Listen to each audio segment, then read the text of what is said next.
चमन की खरीदारी और बजट रेखा। आज छोटा चमन अपने गुरु वेदांत जी के साथ बाजार गया। चमन के पास एक छोटा सा बटुआ था जिसमें ठीक 100 रुपए थे।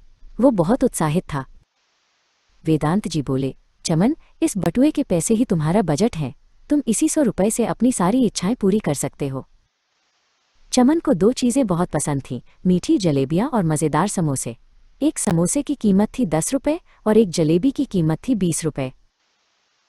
वेदांत जी ने एक कागज लिया और कहा, चलो हम तुम्हारी खरीदारी की सारी संभावनाओं को एक रेखा पर समझते हैं। ये रेखा दर्शाएगी कि तुम समोसे, वस्तु X और जलेबी, वस्तु Y के कितने अलग अलग संयोजन खरीद सकते हो तुम्हारे 100 रुपए के बजट के भीतर। वेदांत जी बोले, कल्पना करो कि तुमने सारे 100 रुपए सिर्फ समोसों पर खर्च कर दिए। एक समोसे की कीमत 10 रुपए है तो तुम कुल 10 समोसे खरीद पाओगे। और अगर तुमने सारे 100 रुपए सिर्फ जलेबियों पर खर्च किए, एक जलेबी 20 रुपए की है तो तुम कुल 5 जलेबियां खरीद सकते हो। वेदांत जी ने कहा, इन 2 अंतिम बिंदुओं को जोड़कर ही बजट रेखा बनती है। ये तुम्हारी अधिकतम पहुंच है जिसे तुम 100 रुपए में प्राप्त कर सकते हो। इस रेखा पर बना कोई भी बिंदु जैसे 6 समोसे और 2 जलेबी तुम्हारे 100 रुपए के ठीक बराबर होगा। ये तुम्हारी पहुंच को दिखाता है।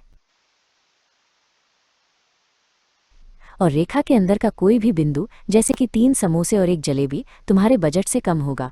इस स्थिति में तुम्हारे पास पैसे बच जाएंगे। पर रेखा के बाहर का कोई भी बिंदु जैसे 8 समोसे और 4 जलेबी तुम्हारे 100 रुपए के बाहर है। तुम इसे खरीद नहीं सकते। चमन ने मुस्कुराते हुए कहा, तो बजट रेखा मेरी 100 रुपए की सीमा है जो मुझे सबसे अच्छी खरीदारी चुनने में मदद करती है। वेदांत जी ने सिर हिलाया। अब चमन समझ गया था।